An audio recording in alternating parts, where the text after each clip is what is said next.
Thanks for downloading a 3CR podcast. 3CR is an independent community radio station based in Melbourne, Australia. We need your financial support to keep going. Go to www.3cr.org.au for more information and to donate online. Now stay tuned for your 3CR podcast.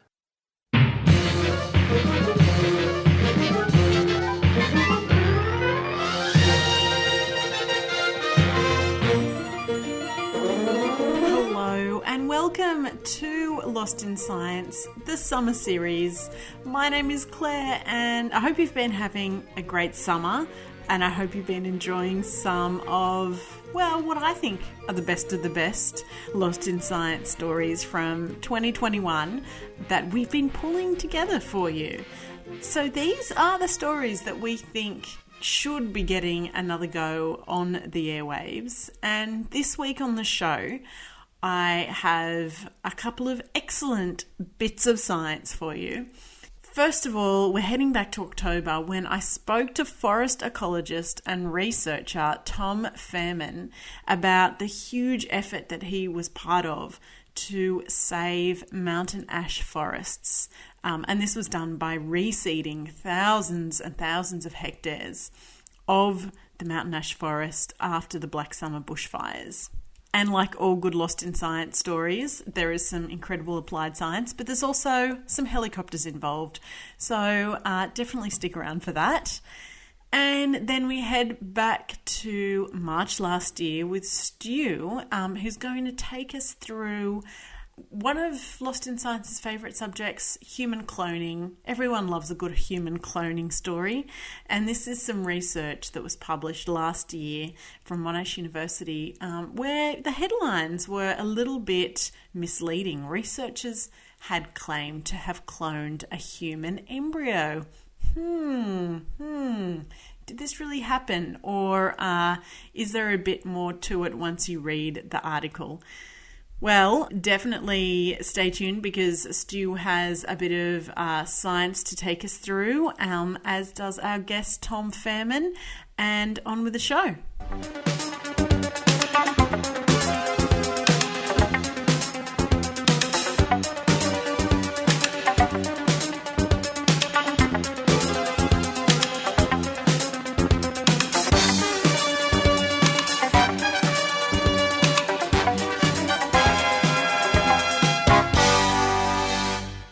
Black Summer bushfires devastated so many diverse forest ecosystems across Australia.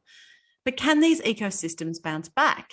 And are there ways that we can help support them in the process? Future fire risk researcher Dr. Tom Fairman from the School of Ecosystem and Forest Sciences at the University of Melbourne has been working with the Victorian government to support some of these forests in their regeneration, and is here to talk to us all about what he's been doing and what's been happening. Tom, welcome to Lost in Science. Hello. So, Tom, let's start, maybe rewind, go back to the Black Summer bushfires. How badly were the sort of, forest ecosystems, and I guess the ones you were looking at, the alpine forest and the mountain ash, how badly were they damaged? Yeah, so I suppose the alpine forests, and I'll be talking mainly about the alpine ash forests in particular, there's probably about 500,000 hectares of that forest type in Victoria. So that's alpine ash and mountain ash.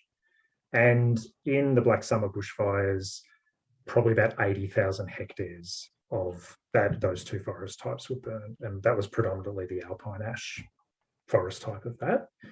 That's close to about 20% of its entire range. So, and what do we know about the resilience of the alpine ash forests? Yeah, so, and I guess this is the thing.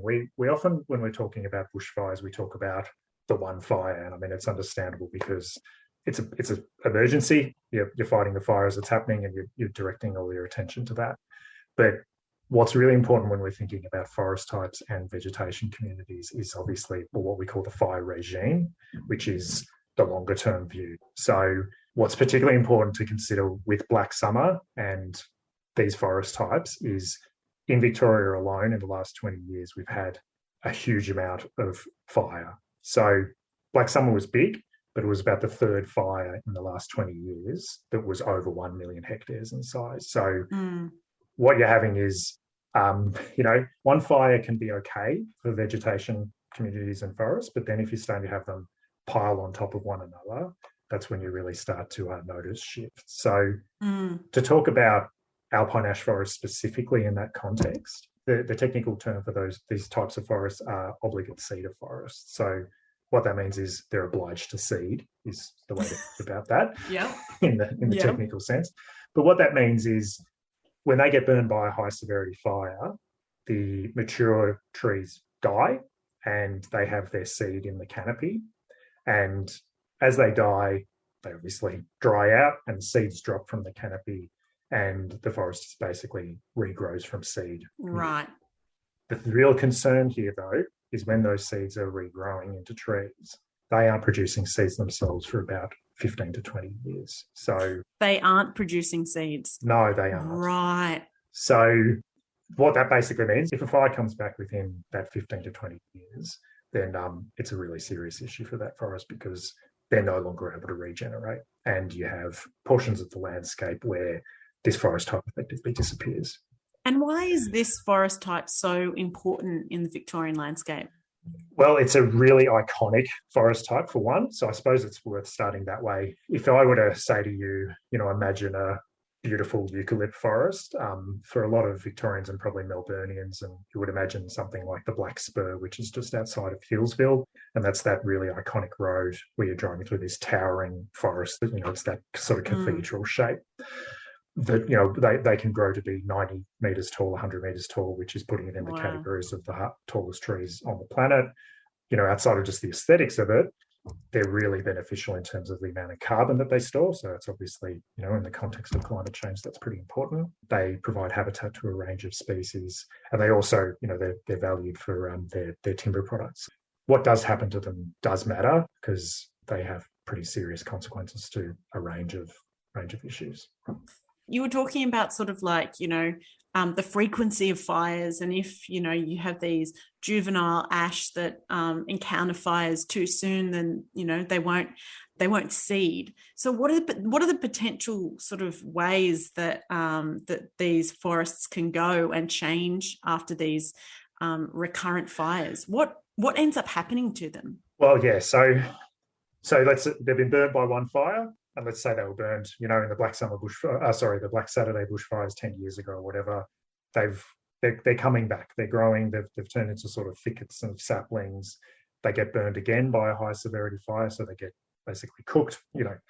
Of all of those stereotypical images of how bad looking post fire environments, this is sort of the stereotype of them. They're completely blackened. They've lost all their leaves, and they've had no seed to put on. So they haven't set any seeds. So they're gone, basically. That species is no longer there. And what basically happens is that it transitions to a different type of ecosystem. What will come back is some understory species that have either been able to mature faster. So you'll have sort of shorter, shrubbier, like wattle species that come back. And in some areas, they won't come back either. You'll just have a transition to sort of more of a grassland looking thing. So this is why it's quite a significant issue. If you're thinking about the biggest shift you can have between a forest type that could be 90 metres tall, that cathedral kind of look of a forest, transitioning to effectively a grassland, like it's a very serious change. And it's happening now. And it's something to be definitely aware of. More than aware, also active in trying to mitigate this effect, I guess, which leads me to the project that you've been involved in to reseed some of these forests. Can you talk to us a little bit about what's involved in reseeding these forests? So basically what happens, and I have to say this is like what happened over Black Summer with these forests where they got impacted like this. It's not the first time, and thankfully we have a lot of skills and people who have worked in this exact problem before. So it means that myself included and many other people who were working on this issue, as soon as the fires were burning, we were basically looking to where it was burning into these young forests and pretty much tallying up the number of hectares as it was happening and going, okay, this is going to be a bad year and we know where we're going to have to go from here. And so a range of myself and other foresters that were sort of working on this general program, effectively what you have to do is you have this really tight window after the fires have burned through an area where you have to pretty much get the seed, stored seed. So you do artificial sowing, basically. So you're using helicopters and fixed-wing aircrafts to put seed into those aircraft and go over the landscape, and you're effectively, you're sowing with those ash forest species type. So I guess you're not getting the seed from Bunnings. This is seed that's been collected. Yeah, how does that process work? So it comes from a range of sources, and in this particular operation, it came from a range of sources. Some of it was collected as part of general kind of timber harvesting operations, and the Department of Environment as well has sort of an emergency supply seed stock that they were storing. So there were these effectively seed stocks that were thankfully in existence when it was realised that something had to be done about it, and basically those seed stocks were accessed. The downside of it was the amount of seed that was available was never going to be enough to cover the amount of forest that was actually impacted. And so while everyone sort of scrambled together to organise this massive operation, it still meant that it was probably only just under half of the total area that was impacted was able to be resown. So, I mean, this is a bit of a glass half full, glass half empty kind of thing. It's like at least half or, but only half. That's the biggest operation of this type that's ever been done in Victoria. And it was almost, I remember having a few meetings with people where it was almost like, are we going to get this done? Are we going to pull this off? And it's incredible that it was something that was able to be done. Yeah. And like you said, there's a very narrow window of time to be able to do that. At that point in time, you're running against snow and you're running against vegetation regrowing. So for alpine ash, what you have to do is you have to get the seed on the ground before midwinter, because the seed itself needs a cue to germinate from the cold, because it normally grows in alpine areas. So you're basically rushing to get it out of the helicopter before the snow falls. So the fires, were going until February or so. So you had between February and July to organise this massive operation. And the other part of that as well is after winter, you have the spring growth of whatever's going to regrow in those areas. And you can't sow seed out of a helicopter onto something that's already been colonised. So it really was a race against the clock to get that stuff out and as much as you can in that time. In preparing for the future now, do you think is there more of a push to increase the amount of seed from these forest types that we keep on hand? So the Victorian government, when the seed stocks were exhausted effectively by this effort, and so the Victorian government made a bit of a concerted effort, and it's still undergoing to collect tons and tons of seed to basically rebuild those stocks. The question is always going to be, how long do you do this for? And looking to the future, the trajectory that we're on for climate change, there are going to be more large fires like this. And the tricky thing is, every time we have a really large fire and it impacts ash forests, it sets the clock back to zero. So, there's 80,000 hectares of forest out there that is young. And so it means it's vulnerable for the next 15 years. So if there's another bushfire of whatever size, it's going to be an issue again. So it is something that we need to be strategic about in saying, well, how much seed are we going to have in stocks just in case? And, how are we to recover these forest types? But it's a tricky thing to plan for. When do you think we'll be able to see, or you'll be able to see the results of the reseeding that you've done? We've already got some results that have come in. So plenty of staff members from the Department of Environment, in about 9 months after the resowing were done, went out and laid out transits and counted seedlings. And it was really good to see. I think it was across about 130 sites that they sampled, they looked at. I think probably about close to 90% of those had seedlings coming up from it. So that's good. Basically, it's just going to be a matter of monitoring that and understanding how it changes with time, because for seedlings, it's not just fire. drought, herbivores. It's not easy to be a young seedling. Tom, thank you so much for joining us today. And yeah, thanks for sharing your insights and letting us know what is happening to support the regrowth of these beloved forests.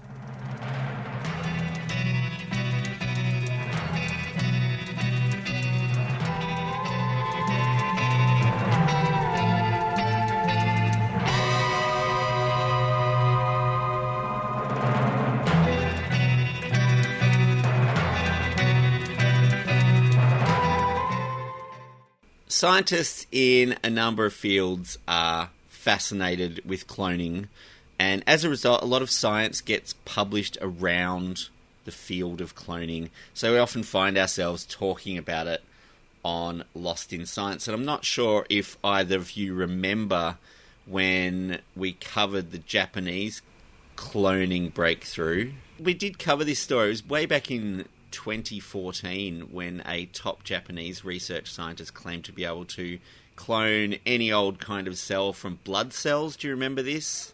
Vaguely. Vaguely, yeah. What's happened since 2014? Well, yeah, it was massive news at the time. In the end, turned out to be basically made up. The paper was full of plagiarized content and the results weren't even true. So there was a big story about that, which ended up not being the story of the breakthrough. It was just the story of why is this person, making this stuff up. And I think it's partly due to the pressure to find something in this field because of how useful it would be to be able to take an easily obtained cell like blood or skin or something like that and turn it into something else that you could then research on those cells that you've obtained. There's a lot of ethical concerns and approvals that would be avoided if you could take some cells that someone donated, say their skin cells, and just use that for your research instead of having to go and try and find specific types of tissue, very limited in supply, often very difficult to get approval due to, completely understandable ethical concerns about experimentation on humans. We don't really want to go down that path. So you've got cell lines from deceased patients and cell lines from various stages of human embryos that you're allowed to use under strict conditions, and all of those limitations kind of slow the research down. So this is why that false breakthrough from Japan was so exciting, I think, for scientists in that field, but probably why also all those scientists looked at it so closely they found the holes in the story and went, hey, wait, there's something not right about this. And they sort of picked the paper to shreds, and also, unfortunately, the scientist who published it was picked to shreds by the media as well, which is a bit of a shame. But this is the high-pressure field of cloning research, I guess. Now, as I said, the pressure is really high to get some sort of ability to do cloning on cells that have already turned into something. So all our cells start off as stem cells. They turn into different organs. We've got skin cells and blood cells and all these other types of cells. Once they're in that form, they don't change very easily. So the whole point of a lot of this research is to get adult cells to change into something else. So there's been a report from a research team at Monash University, which has been widely reported in various news outlets in what I think is a pretty misleading way, which could potentially upset people if all they do is read the headlines. And this is what I'm saying is try and read the whole article. If you ever see, it's very easy these days. You see a headline on social media, you read the headline, you react to what it says, and maybe you're not actually getting the whole story. So it does pay to read the articles. But even further than that, if you really want to get to the bottom of it, follow the links back through and find out what the actual research is and what it's for and what was actually found. So this Monash research team are working in the field of reproductive human medicine, and they're looking for ways to model early human embryo development without using actual embryos. So right. That's a really tricky thing to do, because if you want to do experiments on embryos, you're going to run into an ethical minefield or potentially a red tape brick wall, or some other mixed metaphor that I haven't quite figured out yet. Also, just a lack of embryos available for the research as well. Well, that's absolutely a problem too. So, as we know, a human embryo begins with a single cell, which is the ovum, fertilized by another cell, a sperm, to produce a fertilized egg, which then commences cell division. Now, after about 5 days of cell division, this becomes a little sort of cluster of cells called a blastocyst. And that's when the mass of dividing cells starts to get organized eventually into organs. It's kind of a hollow ball, and part of it forms the embryo and part of it forms the placenta, is my understanding. Yeah, that's exactly right.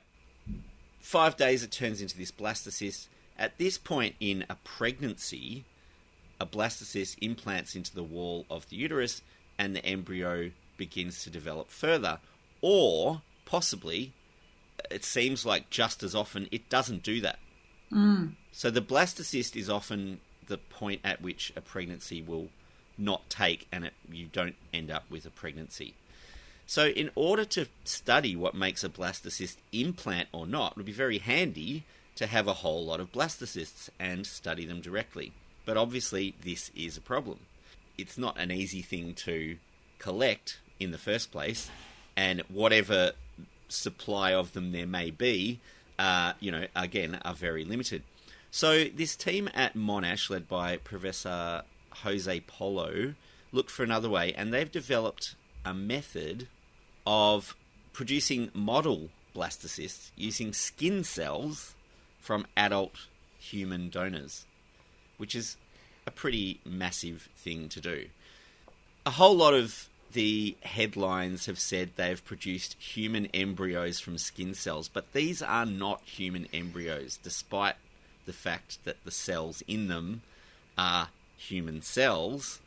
These are not human embryos. These are effectively a model of a blastocyst. So they get the skin cells to form into blastocyst shapes. They treat the skin cells to deprogram them, to sort of rewind them from being skin cells. And then that's using particular tissue culture media, and then they move them through a series of different tissue culture media to get them to form into clusters of cells which look a lot like what a blastocyst looks like, but it's not actually a blastocyst. So what they've actually called these model blastocysts blastoids, which sounds very early 2000s to me. I don't know how long they've been working on this project, but it's kind of a bit out of date, possibly. I don't think they receive the internet anyway, so it's a question of what the I actually stands for there. But as they've said, the blastoids are not viable embryos. They don't continue to develop beyond a few days after they've formed, and it's unclear from the work that they've published whether they even could form embryos or whether they could be implanted or anything like that. So I guess this is the thing where it does become, to me, like a questionable thing, is understanding what is the difference between these and an actual embryo, and whether they could be implanted. Because even a human embryo, an actual human embryo, is not going to develop beyond 5 or 6 days in the laboratory, because it needs to be implanted to develop further and to become an actual fetus eventually down the track. Whereas these ones, I mean, we're told that they can never become an embryo because we won't implant them. But if you did, what would happen? What would happen? Why is this not the same as human cloning? I guess that's a big question that has to be answered, and I assume that the ethics department at their university will be looking at that pretty closely. As you say, if they're indistinguishable from genuine blastocysts that form from a fertilization event, then at what point do you say, well, they just kind of look like that and they're not really the same as a blastocyst? But they're saying at the moment, well, they're not really the same. And I guess the question is if anyone else, this opens up a huge field of research into blastocysts themselves, because they've actually got an effectively endless supply of them to work with. What they're actually working on is why, if there's some sort of physical characteristic that makes some of them fail and some of them implant, that means potentially they will have to be trying to implant them at some point. So, it is going to raise a lot of ethical questions, and and I think that's probably is the time there to have those discussions, and what are the ethical implications, and what controls need to put in place for this kind of research to prevent those ethical dilemmas and the problems arising. And this is always going to be an ethical dilemma, I guess, in reproductive research and in general in any kind of cloning related to human beings. At what point do we say, that's all very interesting, now let's just shut that down?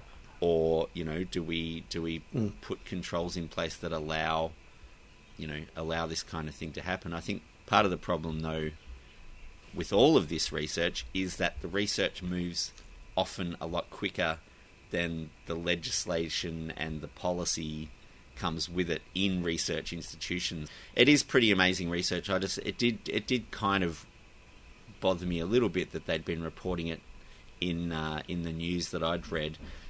It's a huge step that they've made, but what comes after that is going to be very interesting, I think.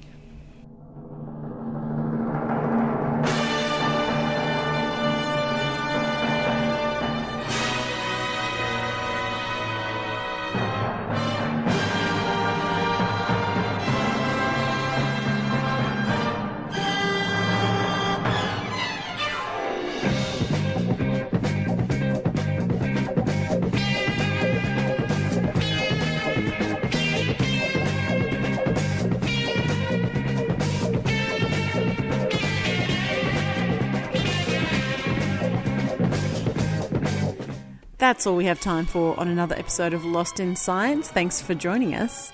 Lost in Science is recorded on the lands of the Kulin Nation at the studios of 3CR and broadcast across Australia on the Community Radio Network with the kind support of the Community Broadcasting Foundation. If you would like to get in touch with us, we would love to hear from you. You can email us at lostinsight@gmail.com. You can find us on Facebook, where we are Lost in Science on 3CR, or try us on Twitter, where we are Lost in Science 1, or just tune in again next week, wherever you listen to us, when Stu, Claire and Chris get Lost in Science.